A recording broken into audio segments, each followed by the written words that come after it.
मैं आपको इधर, मैं ड्यूटी पे हूँ, मुझे पता है मुझे ड्यूटी से निकाल देंगे, मुझे जरूरत नहीं है इस नौकरी की, मुझे देश को देखना है। सर आप जैसे लोगों को बहुत उम्मीदें हैं। मेरी एज 22 साल है, मैंने पढ़ाई छोड़ दी है। यहाँ पे मोदी जी ने बहुत नारे लगाए हैं, ये भ्रष्टाचार खत्म करेंगे, ये करेंगे, अभी तक कुछ खत्म नहीं हुआ है। मैं जिस गांव से बिलोंग करता हूँ, हाजीपुर से दूर 15 किलोमीटर दूर डोरा गांव है। मेरी एज 22 साल है। मेरी जब आंखें खोली थी 2012 में, उस टाइम से सर एक ट्रांसमीटर लगा है लाइट का। आज 2022 चल रहा है, 14 साल से एक ट्रांसमीटर चेंज नहीं हुआ इन बीजेपी वालों से। और स्कूल जो है ना, स्कूल में मैंने पढ़ाई छोड़ी थी 7वीं क्लास में, आज अभी चल रहा है 2022। 8 साल में इन लोगों से स्कूल नहीं बनाए। क्या भाजपा बनाएगी, क्या कांग्रेस बनाएगी? ये लोग ना बंगाड़ के व्यापारी हैं, कुछ नहीं करने वाले, देश को बर्बाद कर दिया है। आप जैसे लोगों को जरूरत है। मेरी एज नहीं है इधर काम करने में। आप मोदी जी बोलते हैं बाहर भाइयों बहनों मत जाओ कमाने, मैं इधर करके दूंगा। मेरी एज नहीं है काम करने की, मेरी एज पढ़ाई करने की है। 22 साल में लोग कॉलेज करते हैं, मैं इधर ट्रेनिंग ले रहा हूं। 1 साल मेरा भविष्य बनाऊं तो बाहर निकलूं।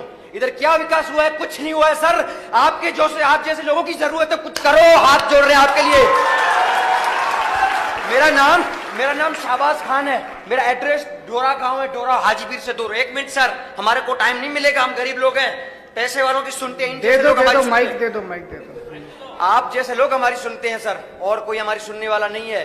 ये लोग कोई मोदी की तरह पैसों पे बुलाने वाले नहीं है। आपके लिए आए हैं, किसी ने खाना भी नहीं खाया। मैंने देखा इन लोगों को, मैं नाइट ड्यूटी कर रहा हूँ रात को 8 बजे से अभी तक, मेरे को 18 घंटे हुए हैं।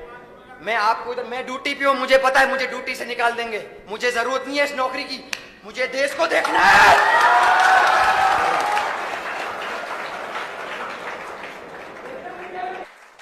एक यहाँ पे जो भाई था वो बहुत उत्तेजित था, 22 साल की उम्र उसकी। बात उसकी बिल्कुल सही है कि ये कोई काम करने का टाइम थोड़ी था, ये तो पढ़ाई लिखाई करने का टाइम था। और बीजेपी और कांग्रेस ने लाखों करोड़ों युवाओं का कैरियर खराब कर दिया, उनका भविष्य खराब कर दिया। उसी के लिए तो हम लोग आए हैं, उसी के लिए तो आम आदमी पार्टी बनाई। नहीं तो अगर ये बीजेपी कांग्रेस वाले कुछ कर देते तो आम आदमी पार्टी बनाने की जरूरत ही क्या थी? मैं भी आप ही की तरह हूं, अपना अच्छा खासा घर पे काम करता था, मेरे को क्या जरूरत थी इधर उधर जाने की। लेकिन ये बीजेपी और कांग्रेस वालों ने 70-75 साल में कुछ नहीं किया, इसीलिए जनता को इकट्ठे होकर अब अपनी पार्टी बनानी पड़ी। एक है नॉन टीचिंग ड्यूटीज देते हैं, ये बिल्कुल गलत बात है। दिल्ली में बंद कर दिया हम लोगों ने, पंजाब में भी बंद कर दिया। किसी टीचर को पढ़ाने के अलावा कोई ड्यूटी नहीं दी जाएगी। अपने देश में शिक्षा व्यवस्था का इन्होंने कबाड़ा कर दिया है, मतलब जम के कबाड़ा कर दिया है इन लोगों ने। जो एक मिडिल क्लास वाला आदमी है वो अपने बच्चों को प्राइवेट स्कूल में भेजता है, और प्राइवेट स्कूल वालों ने लूट मचा रखी है। सारे खराब नहीं है, 2-4 ठीक भी हैं, लेकिन मोटे मोटे तौर पे यूनिफॉर्म के नाम पे, किताबों के नाम पे, development fees, picnic fees, library fees, फलानी फीस, ढिमकी फीस, और हर साल अनऑप्शन ऑफ फीस बढ़ा देते हैं और सरकार कुछ नहीं करती। मुझे बताया गया कि गुजरात के अंदर तो इन्होंने एक फीस कमेटी बनाई, थी इन पे फीस कंट्रोल करने के लिए। उस फीस कमेटी ने कंट्रोल नहीं किया। स्कूल फीस बढ़ाते हैं और वो उस पर ठप्पा लगाती जाती है। स्कूल फीस बढ़ाते हैं, वो उस पर करते हैं कि नहीं करते फीस कमेटी? तो प्राइवेट वालों ने गुंडागर्दी मचा रखी है। एक आदमी बेचारा अपने बच्चों को, एक माँ बाप क्या चाहते हैं? वो चाहते हैं मेरा बच्चा अच्छा पढ़ लिख जाए, पढ़ लिख जाएगा तो कुछ बन जाएगा जिंदगी में। बड़ी मुश्किल से एडमिशन होते हैं स्कूलों के अंदर, प्राइवेट स्कूल में कितनी मुश्किल से एडमिशन होते हैं। तो कोई माँ बाप जो है स्कूल वालों के खिलाफ बोलना नहीं चाहता, नहीं तो बच्चे को निकाल देंगे। तो माँ बाप मजबूरी के अंदर प्राइवेट स्कूलों की गुलामी करते हैं, और ये सरकारें प्राइवेट स्कूलों से पैसे खाती हैं। ये आधे से ज्यादा प्राइवेट स्कूल इनके अपने हैं, इन नेताओं के चलते हैं प्राइवेट स्कूल, इसलिए प्राइवेट स्कूलों के खिलाफ कुछ काम नहीं करते। तो आधे से ज्यादा लोग इसलिए दुखी हैं। अभी मैं पढ़ रहा था, गुजरात के अंदर लगभग 44 लाख बच्चे प्राइवेट स्कूलों में पढ़ते हैं, और बाकी बच्चे 53 लाख बच्चे गुजरात के अंदर सरकारी स्कूलों में पढ़ते हैं। सरकारी स्कूलों का तो हम जानते हैं क्या हाल है। मजबूरी में जो बहुत गरीब आदमी होता है, जिसके घर में कुछ खाने को नहीं होता, वो आदमी मजबूरी में अपने बच्चों को सरकारी स्कूल में भेजता है। और सरकारी स्कूलों का इतना बुरा हाल है, इतना बुरा हाल है। ये केवल गुजरात की कहानी नहीं है, ये पूरे देश की कहानी है। पूरे देश इन लोगों ने 70-75 साल के अंदर शिक्षा का बेड़ा गर्क कर दिया इन लोगों ने। अगर हमें भारत को दुनिया का नंबर 1 देश बनाना है, अगर हम चाहते हैं कि भारत विश्व गुरु बने, हम चाहते हैं कि भारत अमीर देश बने, हम चाहते हैं कि भारत दुनिया का नंबर 1 देश बने, तो भाषणबाजी से नहीं होगा। सबसे पहले शिक्षा को ठीक करना पड़ेगा कि नहीं करना पड़ेगा? बिना शिक्षा को ठीक किए भारत नंबर 1 देश नहीं बन सकता, भारत अमीर देश नहीं बन सकता। भारत अमीर कैसे बनेगा? भारत अमीर तब बनेगा जब हर भारतीय अमीर बनेगा।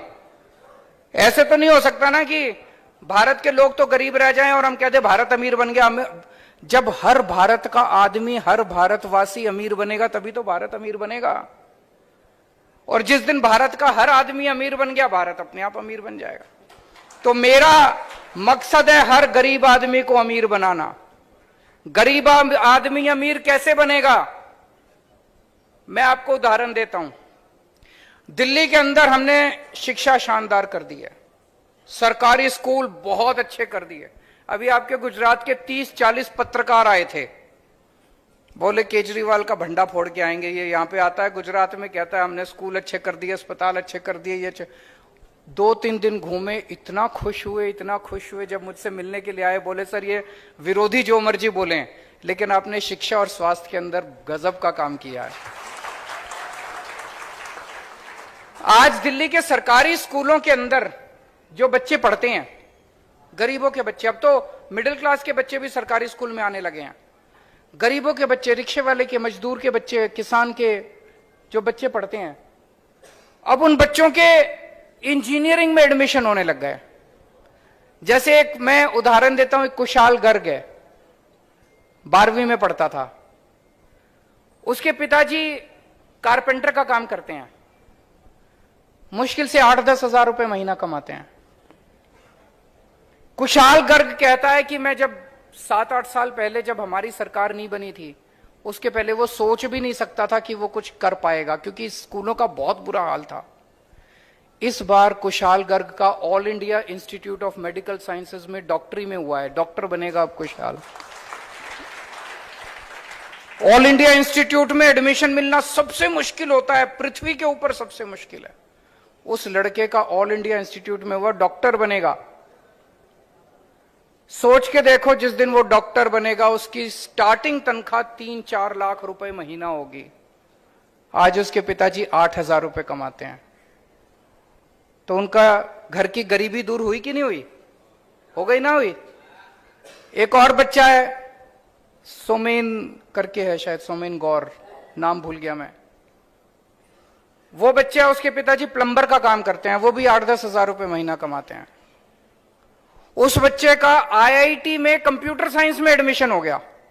मैं भी आईआईटी से पढ़ा हूं, मेरा भी कंप्यूटर साइंस में नहीं हुआ था।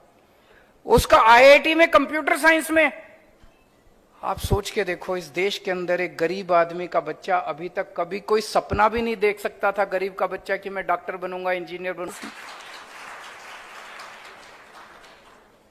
और जब इनके बच्चे, गरीबों के बच्चे ये सब बनना चालू होंगे, तो इन सभी परिवारों की गरीबी दूर होगी। और जब इन सभी परिवारों की गरीबी दूर होगी, तभी तो भारत आगे बढ़ेगा, तभी तो भारत अमीर बनेगा। मैं आज वहां पे बता रहा था, पूरे भारत में 17 करोड़ बच्चे ऐसे हैं, 17 करोड़, जो सरकारी स्कूलों में जाते हैं। इन 17 करोड़ बच्चों का भविष्य अंधकार में है। अगर दिल्ली के अंदर हम 18 लाख सरकारी स्कूलों के बच्चों का भविष्य सुनहरा कर सकते हैं, तो देश के अंदर 17 करोड़ बच्चों का भी भविष्य सुनहरा किया जा सकता है। और गुजरात के अंदर भी 53 लाख बच्चों का भविष्य सुनहरा किया जा सकता है। गुजरात के अंदर भी अगर हम इन सरकारी स्कूलों को ठीक कर दें, एक जनरेशन के अंदर, कुछ सालों के अंदर आप देखेंगे कि सब परिवारों के अंदर खुशहाली आने लग गई। सबके बच्चे, किसी का बच्चा कुछ बनेगा, किसी का बच्चा कुछ बनेगा और अपने माँ बाप की गरीबी दूर करेगा। इसी से भारत आगे बढ़ेगा, तभी गुजरात आगे बढ़ेगा। नहीं तो बातें बहुत बड़ी बड़ी करते हैं ये लोग, करते कुछ नहीं है। तो दिल्ली के अंदर हमने 2-3 चीजें करी। एक, सरकारी स्कूल शानदार कर दिए, बहुत अच्छे कर दिए, इतने अच्छे कर दिए कि अब प्राइवेट स्कूलों से पिछले कुछ सालों में 4 लाख बच्चों ने अपना प्राइवेट स्कूल से नाम कटा के सरकारी स्कूल में भर्ती हुए हैं। 4 लाख बच्चे। सरकारी स्कूलों का दिल्ली का पिछले साल नतीजे 99.7% नतीजे, 99.7% नतीजे। तो सरकारी स्कूल अच्छे किए और दूसरे प्राइवेट स्कूलों ने गुंडागर्दी मचा रखी थी। हमने प्राइवेट स्कूलों को फीस बढ़ाने से मना कर दिया। हमने कहा कि कोई फीस नहीं बढ़ानी प्राइवेट स्कूलों को। सारे स्कूलों का हमने ऑडिट करवाया, प्राइवेट स्कूलों का। आपको जान के ताज्जुब होगा, किसी स्कूल के पास 30 करोड़ की एफडी, किसी के पास 40 करोड़ की एफडी, आपसे फीस लेते हैं और एफडी करा देते हैं उससे। कानूनी गलत है ये। आप एफडी नहीं करा सकते, लोगों से, बच्चों से फीस लेके एफडी नहीं करा सकते। हमने स्कूलों को ऑर्डर किया, एफडी तुड़वाई, फीस वापस करवाई। ये भारत के इतिहास में पहली बार हुआ कि बच्चों की फीस वापस हुई, उनके माँ बाप के बैंक अकाउंट में पैसे वापस गए कि आपसे ज्यादा पैसे ले लिए थे फीस के आप।